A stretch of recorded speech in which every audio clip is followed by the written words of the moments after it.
সালাতরত অবস্থায় কেউ অজ্ঞান হয়ে যদি পড়ে যায়, তাহলে সেক্ষেত্রে মুসল্লিরা কি করতে পারে তার জন্য? সালাত ব্যাপারে আমাদের অনেকের ধারণা শুরু করলে ভাঙা যায় না।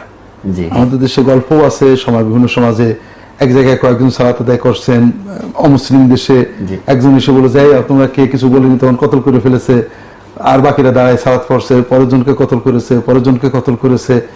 এরকম কিছু গল্প আমাদের দেশে শোনা যায়, অমুক জায়গায় নাকি তাদের কবর আছে।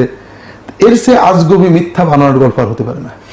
সালাতরত অবস্থায় কথা বলা যাবে, হাঁটা যাবে, চলা যাবে, সালাত ভেঙে দেওয়া যাবে।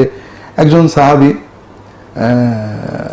নামটা ভুলে যাচ্ছি, তিনি উটের রশি হাতে করে, বুখারী শরীফে হাদিসটা রয়েছে, সালাত আদায় করছে, নফল সালাত।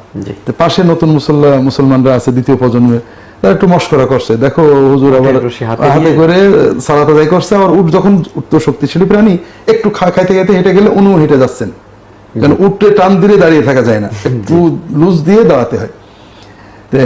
উনি সালাম ফিরিয়ে বলছেন যে আমি আল্লাহ রাসূল সাহাবী, আল্লাহ রাসূলের সাথে এত বছর ছিলাম, এত যুদ্ধ করেছি, রাসূল আমাদের এই সালাতে শিখিয়েছেন, আমি যদি উটটা ছেড়ে দিয়ে সালাতে দাঁড়াই আমার মন পড়ে থাকবে উটের পিছনে, আর যদি আমি উট ধরে বসে থাকি সালাতে আদায় না করে সময়টা বেকার নষ্ট হলো।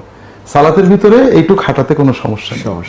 এই ক্ষেত্রেও বিষয়টা তাই, যদি কেউ সালাত অবশ্য অজ্ঞান নয়, যদি পাশে কেউ পানিতে ডুবে যায়, কোথাও আগুন ধরে যায়, সালাত ভেঙে দেবেন। কেউ অজ্ঞান হয়ে গেলে আশেপাশে যে কয়জন প্রয়োজন সালাত ভেঙে তাকে নিয়ে চলে যাবেন, বাকিরা সালাতে দাঁড়িয়ে থাকবেন, কাতার পূরণ করে নেবেন। মানে আসলে আমাদের ইসলামের এই বিষয়গুলো একটা মানবিক ব্যাপার, কিন্তু আমরা এটাকে অনেকটা কঠিন এবং জটিল বানিয়ে ফেলেছি। মনে করি নামাজে দাঁড়িয়ে আছি তো মনে হয় যে কিয়ামত হয়ে গেল, ছাড়া যাবে না, এরকম একটা অবস্থা। ইবাদতটা কিসের জন্য? আমার এবং মানুষের জন্য, মানুষের কল্যাণের জন্য। আমি খাইতে বসছি, একজন পানিতে ডুবে গেছে, আমি খাওয়া বন্ধ করবো না? সালাত তো আমার রুহের খাদ্য, আমি প্রয়োজনে ভেঙে দিয়ে পরে এসে সালাত আদায় করবো।